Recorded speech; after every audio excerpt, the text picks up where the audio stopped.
تو مجھے پتا چلا، میں نے کہا یار یہ بدعت ہے تو کیا یہ جاہل لوگ کرتے تھے؟ تو میں نے سوچا کہ چلو سب مسلک کی کتابیں اٹھا کے پڑھتے ہیں. تو ابتدا کی میں نے مولوی اسماعیل دہلوی کے چچا کی کتاب فتاوی عزیزی اٹھائی، کیونکہ شاہ عبدالعزیز صاحب جو ہے اس کو مولوی اسماعیل دہلوی کے گروپ والے لوگ بھی مانتے ہیں اور ہم لوگ بھی شاہ صاحب کو مانتے ہیں. شاہ عبدالعزیز 13ویں صدی کے مجدد ہے. اب ان کے ملفوظات میں لوگ کہتے ہیں کہ ملاوٹ ہو گئی. ملاوٹ ملفوظات میں ہو سکتی ہے، سیرت میں ہو سکتی ہے، فتوے کی کتاب میں ملاوٹ نہیں ہو سکتی. تو جب شاہ عبدالعزیز صاحب کو میں نے کہا یا شاہ عبدالعزیز المدد، اس لیے کہ ہم نبی کی اہل بیت سے ہی مانگتے ہیں اور جو اہل بیت کے غلام ہیں ان سے بھی مانگتے ہیں. اور یہ جو شاہ عبدالعزیز ہے نا وہ فاروق اعظم کی اولاد میں سے ہے، حضرت فاروق اعظم کی اولاد میں سے ہیں. شاہ صاحب کی جب فتوے کی کتاب کھلی تو اس میں لکھا، شاہ عبدالعزیز سے کسی نے پوچھا محرم شریف پہ نیاز کرنا کیسا؟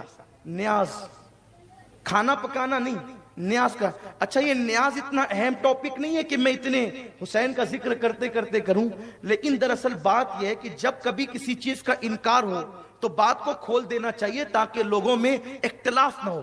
پورا شہر، میں اپنے شہر کو متحد دیکھنا چاہتا ہوں، اس لیے کوئی گڑبڑ مت کرو، متحد رہو. اور اتحاد کہاں ہوگا؟ اللہ کی رسی پکڑ کر، اور اللہ کی رسی اہل بیت ہے، ان کو پکڑو، متحد ہو جاؤ. میرے بھائیوں تم اہل بیت کو چاہتے ہو نا، تمہارے سر پیر کی جوتیاں میرے سر کا تاج ہے. یہ لفاظی نہیں، یہ حقیقت ہے.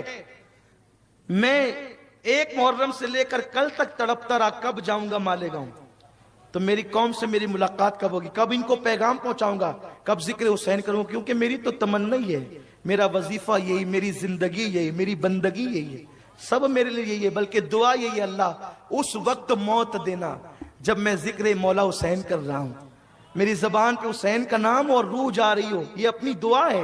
وہ بھی پڑھ دو شاہ عبدالعزیز صاحب والی، اور یہ بھی بات مکمل کر دو تاکہ بات ختم ہو جائے. شاہ عبدالعزیز صاحب سے کسی نے پوچھا کہ نیاز بنانا کیسا، حسین پاک کی نیاز بنانا کیسا؟ حضرت شاہ عبدالعزیز کہتے ہیں جب محرم کی 10 تاریخ آتی ہے تو میں اپنے مدرسے کی چھٹی دے دیتا ہوں. میرے مدرسے کی چھٹی ہو جاتی ہے.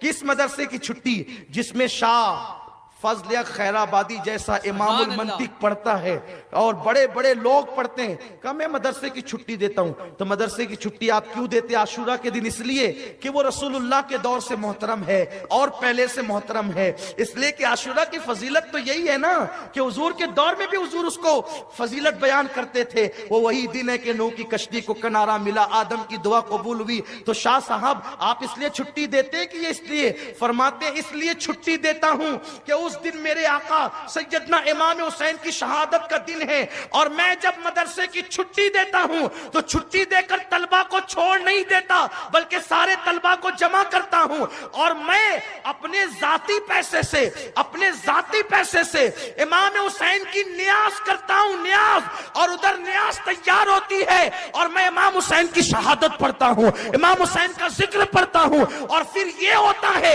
ادھر نیاز بن رہی ہے، ادھر شہادت حسین کا ذکر ہو رہا ہے. جب نیاز آ جاتی ہے فرماتے ہیں میں امام حسین کی بارگاہ میں فاتحہ پڑھتا ہوں، کھانا سامنے رکھ کر فاتحہ پڑھتا ہوں. پھر فوراً فاتحہ کے بعد کھانا نہیں ہوتا، ہم سب لوگ اٹھ کر کے کھڑے ہو جاتے ہیں اور کھڑے ہو کر کے پھر ہم امام حسین پر اور کربلا والوں پہ سلام پڑھتے ہیں. صرف نبی پر نہیں، آل نبی پر بھی سلام پڑھتے ہیں. فرماتے ہیں جب میں حسین پر کربلا کا تصور کر کے سلام پڑھ رہا ہوتا ہوں تو اس وقت میں اپنے دل کے قریب امام حسین کو پاتا ہوں، امام حسین کی قربت محسوس کرتا ہوں. یہ شاہ عبدالعزیز صاحب، نیاز کا تصور یہاں سے، شربت کا ذکر یہاں سے ہے. امام محمد باقر رضی اللہ تبارک و تعالی عنہ، کسی نے کہا حضرت جابر آپ کے نانا کے صحابی ہیں، اسی محلے میں رہتے ہیں. کہا میں اپنے نانا کی صحابی کو دیکھنا چاہتا ہوں، زیارت کرنا چاہتا ہوں. ان سے کہو اگر وہ اجازت دے تو میں آ سکتا ہوں. اجازت ہے، آ سکتا ہوں. ایک خادم گیا، اے حضرت جابر، امام محمد باقر جو امام زین العابدین کے بیٹے ہیں نا آپ سے ملنا چاہتے ہیں اور وہ آپ کے محلے میں آئے ہیں. آپ غصے میں آ گئے، تم لوگ کیا کرتے ہو؟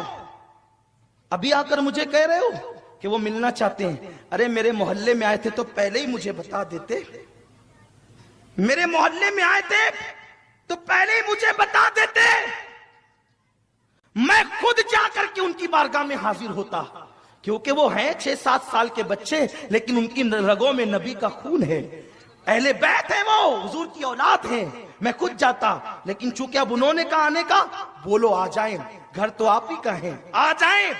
اور فرمایا جب وہ نکلنے لگے اٹھ کر کے میرے یہاں آنے کے لیے، مجھے اطلاع کر دینا، وہ وہاں سے نکلیں گے، میں تعظیم کے لیے یہاں سے کھڑا ہو جاؤں گا۔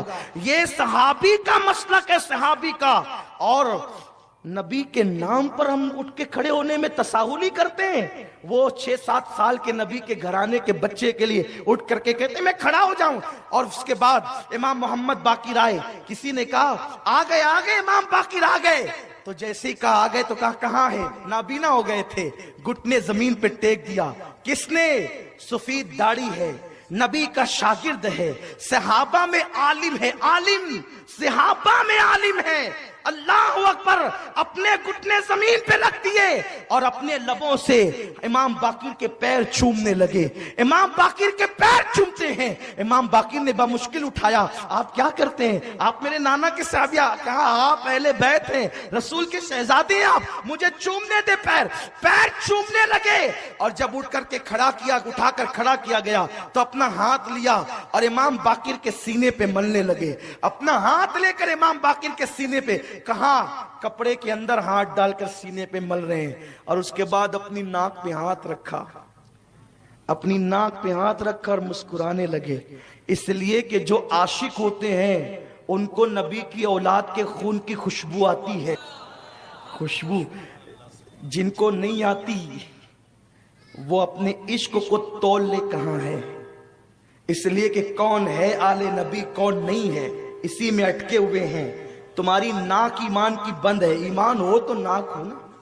خوشبو امام اہل سنت کو آئی تھی نا، آپ نے وہ واقعہ سن رکھا ہے، وقت ختم ہو رہا ہے، بلکہ ختم ہو گیا ہے، جلدی ختم کرنا ہے، 5 منٹ پہلے ہماری شرط یہ ہے، ختم ہو جائے گی گفتگو۔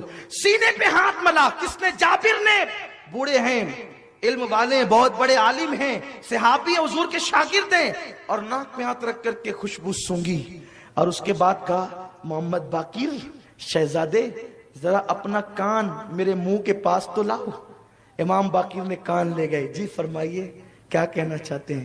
کان میں چپ کے کچھ کہا تو امام باقر اتنا ہنسے کہ آپ کے سارے دانت دکھے۔ بہت خوبصورت تھے امام محمد باقر، کبھی انشاءاللہ بتاؤں گا کتنے خوبصورت تھے، اتنے خوبصورت تھے کہ جوانی میں چہرے پہ پردہ ڈالنا پڑتا تھا۔ کبھی انشاءاللہ اس پر گفتگو ہوگی، تیری نسل پاک میں ہے بچہ بچہ نور کا، تو ہے عین نور، تیرا سب گھرانہ نور کا۔ امام باقر کے کان میں کچھ کہا، اتنا ہنسے کہ دانت سب دکھے، چمک والے دانت سب دکھے۔ امام باقر نے کہا اچھا اب میں چلتا ہوں۔ امام حضرت جابر نے کہا ٹھیک ہے، اور جب یہ نکلے شاگردوں نے گھیر لیا، اے جابر آپ نے امام محمد باقر کو کیا کہا، ہمیں بتا دیں۔